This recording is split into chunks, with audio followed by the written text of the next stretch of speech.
tous les travaux de coupe importants, l'abattage, le débitage, le gros ébranchage, eh bien il faut s'équiper en sécurité parce qu'une tronçonneuse c'est évidemment un outil très efficace mais bien sûr dangereux. Alors j'ai mis ici une veste de bûcheron, tout simplement, une veste professionnelle qui a l'avantage d'être fabriquée avec des fibres extrêmement denses, très très fortes, qui vont être capables de bloquer l'avancement de la chaîne si par malheur j'arrivais à avoir un contact involontaire bien sûr avec la chaîne de la tronçonneuse. J'ai la même chose au niveau du pantalon parce qu'on a souvent les jambes qui sont en contact potentiel bien sûr, et puis les chaussures de sécurité, des chaussures qui ne risquent pas de s'écraser si jamais j'ai une bille de bois qui me tombait sur le pied. Et puis n'oublions pas bien sûr les gants, ça c'est indispensable pour tous les travaux de jardin, et le casque de protection. Maintenant je suis équipé comme un pro. Allez, qu'est-ce qu'une tronçonneuse? On va le découvrir ensemble.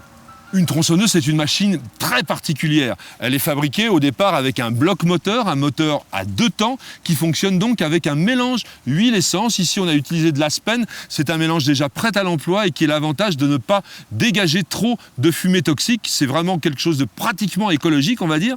Et on va utiliser une huile très particulière pour graisser la chaîne. Alors là, on a le mélange d'huile carburant, et là, c'est de l'huile que l'on met à part ici, dans le réservoir d'huile de chêne. La chaîne étant la partie qui est travaillante sur la scie, elle est munie d'ergots que l'on appelle des gouges et qui viennent éclater le bois et faire des copeaux. Cette chaîne, elle doit être tendue sur son guide, mais pas trop. Donc on ne doit pas être capable de l'enlever ici de rainures, mais on doit pouvoir la faire tourner simplement à la main comme cela. Un bon conseil, il faut toujours que la pointe des gouges soit dirigée vers l'avant sur la partie supérieure du guide, de manière à être sûr que vous avez mis la chaîne dans le bon sens. Ça a l'air de rien, mais souvent on se trompe.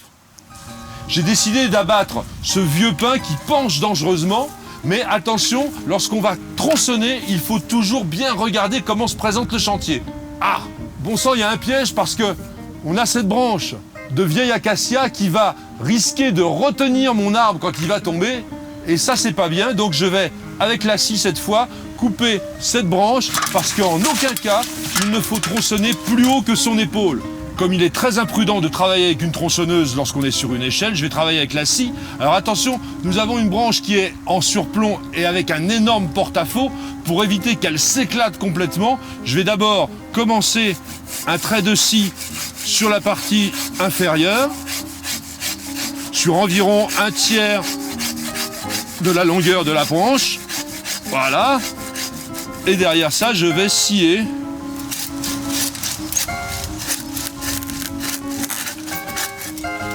Et voilà, une coupe impeccable.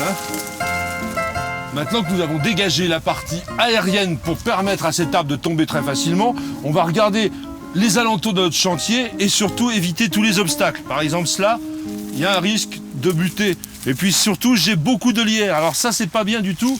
Il faut l'éliminer parce que la tronçonneuse n'est pas faite du tout pour couper des choses molles comme cela. Donc on va dégager le tronc de manière à être sûr de couper sans risque de rebond.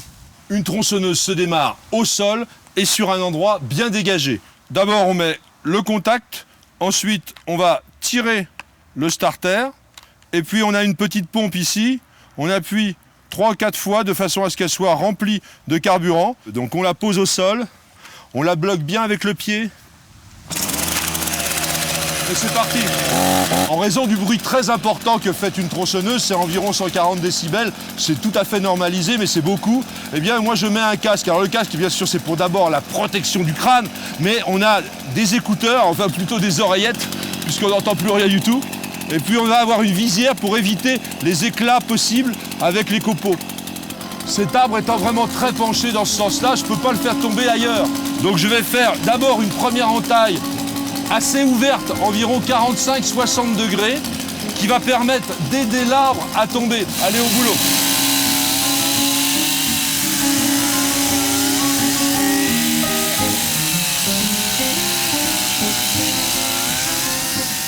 L'entaille a été bien ouverte, là elle est impeccable. Donc maintenant, je vais couper très légèrement au-dessus en travaillant derrière et ça va faire une sorte de charnière qui va permettre à l'arbre de tomber dans ce sens-là.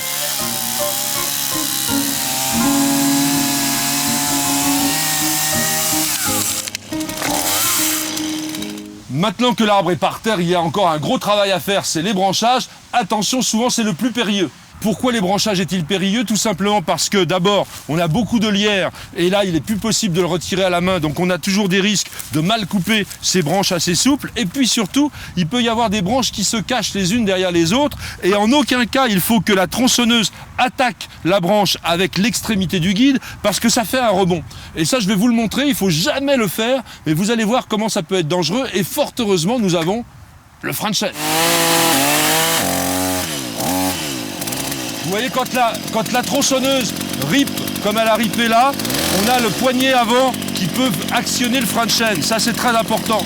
Voilà, là, on va pouvoir tourner la chaîne, ici.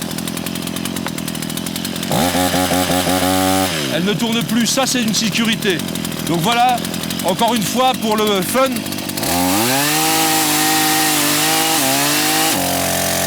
Ce qui est toujours difficile, c'est d'essayer de rentrer dans une végétation à la fois souple comme ça et très importante. Donc on va couper les branches que l'on voit qui sont solides de manière à pouvoir les dégager et petit à petit on va essayer de nettoyer tout ça.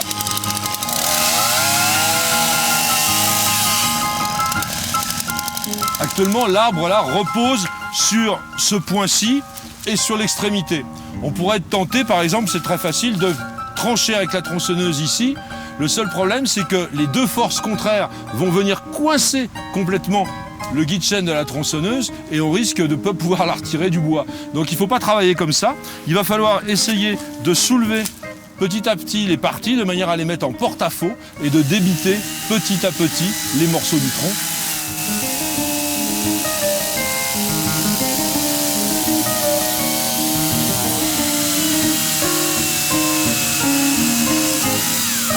Vous avez aimé notre émission? Alors rejoignez notre communauté de passionnés de plantes et de jardins en vous abonnant à notre newsletter sur Nos Jardins TV.